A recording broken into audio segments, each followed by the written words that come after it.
Amen po ba ron?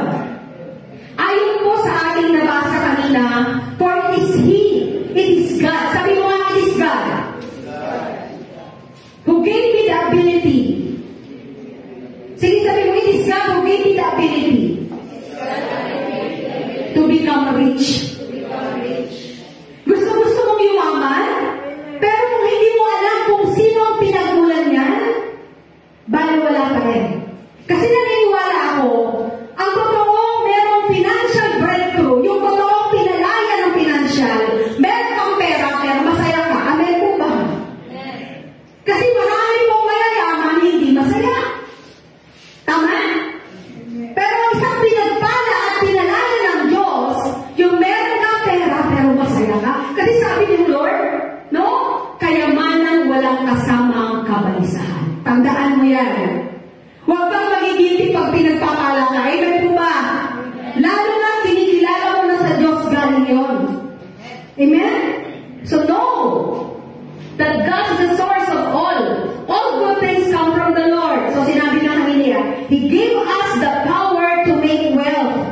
Matthew 6:33, seek ye first the kingdom of God and His righteousness, and all these things shall be added unto you. Seek ye first the kingdom of God. Ano daw yung unang hahanapin? Yung paghahari ng Diyos. Bago mo maranasan yung totoong kalayaan, yung totoong kaalaman, yung kasaganaan, dapat mahanap mo muna yung source ng kapapala. Saan mo yung mahahanap? Sa trabaho? Saan mo yung mahahanap? Ang sabi sa mga natin, seek ye first the kingdom of God. Pag sinabi natin kingdom, merong king. Amen po ba? Bago ka makapunta dun sa kingdom, wala pong silbi ang isang kaharian pag walang hari. Tama po? Kasi dun po sa hari, nagmumula lahat ng pagpapala. So para tayo tunay pong mapagpala, lagi natin unahin hanapin ang Diyos. Lagi natin hanapin yung kalooban ng Diyos. Yung paghahari ng Diyos. Para kahit pinagpala ka na, hindi mo siya makakalimutan.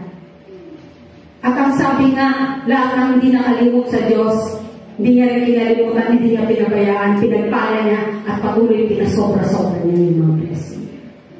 Minsan kasi, pinahabol natin yung blessing, pero nakakalimutan natin yung blessing.